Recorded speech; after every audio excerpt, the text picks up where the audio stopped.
Welcome everyone to the brand new segment of Top 5 Saddest Deaths in Game of Thrones. We are talking about the top 5 saddest deaths because this week is the top 5 ranking list hosted by LC Screen Talk. Go check them out down below. And of course, guys, we are doing this because the last season finale for Game of Thrones is coming up this Sunday, and we only got 6 episodes after that. So thank God to him, he's bringing us together to do these top 5 ranking lists. And of course, I gotta give some shout outs to the other people also in here.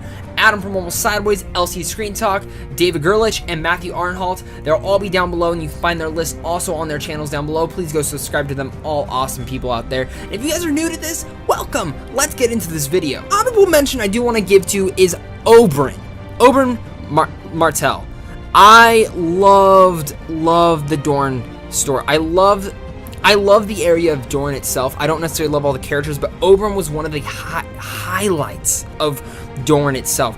Oberyn was wise. He was a great man, and I almost had him in here, but I didn't feel like he was in the show enough for me to throw him in there. And the 5th bottom one, it was kind of flipping back and forth, but for me, Oberyn was awesome, and the way he went out was just super sad.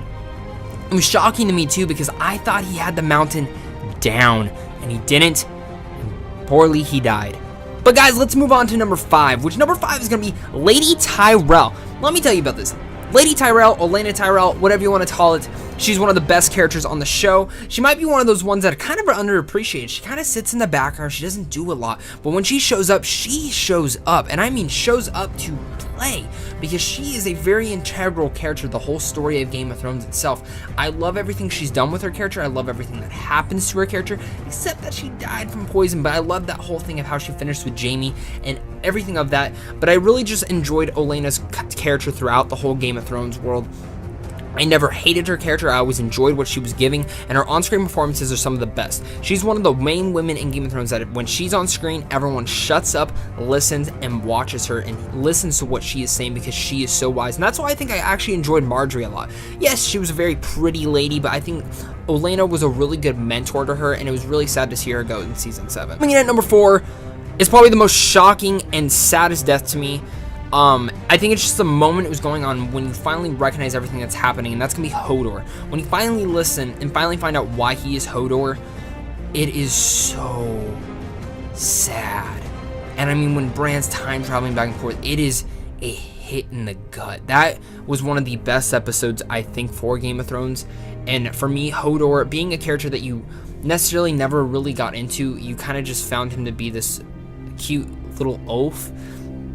And when you finally find out what his purpose for the show is, it breaks your heart, because from season 1, you would have never suspected that. And it comes out to be so amazing.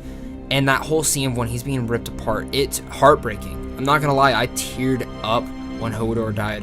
But I still appreciate his character, and I loved Hodor for what he gave. And at number 3 is going to be Ygritte, the redhead, beautiful woman that Jon Snow had a thing with and fucked in a cave. Let's talk about her.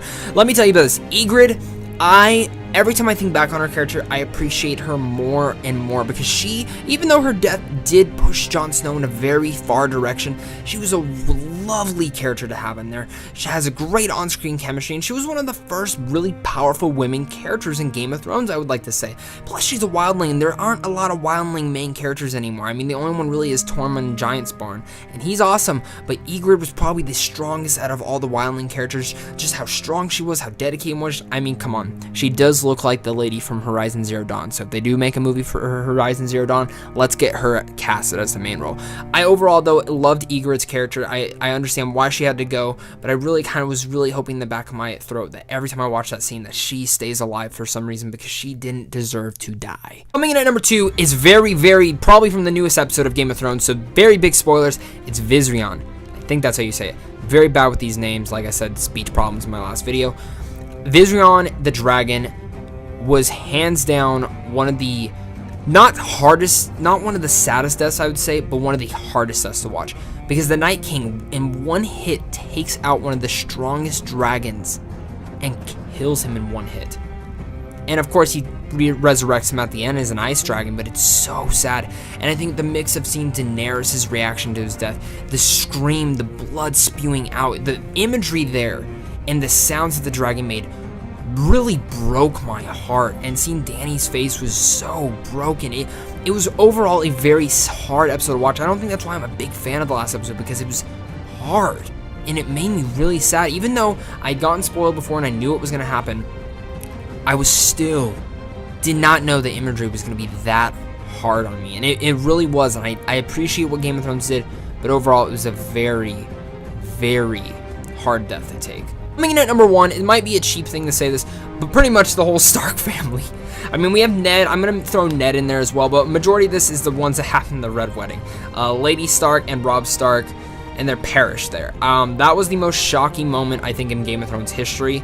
I think it's still the most shocking moment because no one saw that coming, and when it happened, and it was very disappointing to lose a lot of characters in that one scene. I mean, that's my thing for Game of Thrones. I think the newer seasons, they've been a little hush-hush on killing people, but in the first few seasons, it was, you never know who was going to die, and Red's Wedding is the biggest testimony to that, because the Red Wedding, we lost out on so many great characters, and it shortened the cast a lot, let's put it that way. And now we're kind of furthering into where we know where our last characters are going to be and who they are.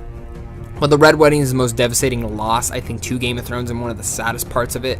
Imagery-wise, visual-wise, and just how it all went down was brutal. The pregnant lady stabbing was very obsessive and very hard to watch. And just Robb and Lady Stark perishing is just so disappointing. Kind of makes me want to cry right now. And that's my top 5 saddest deaths for Game of Thrones. This was a hard list to make because rewatching the scenes and seeing who died kind of makes you tear up when you're like, I really cared about that character. But of course, guys, thank you guys so much for watching. Please put down below what your guys' top 5 saddest deaths were for Game of Thrones. And as always, make sure to go check them out down below for them shout-outs. I gotta shout them all out, guys. Go check them out. They have some great videos as well, and they'll be doing the same ranking videos I did for today. So thank you guys so much again, and have a great rest of your guys' day.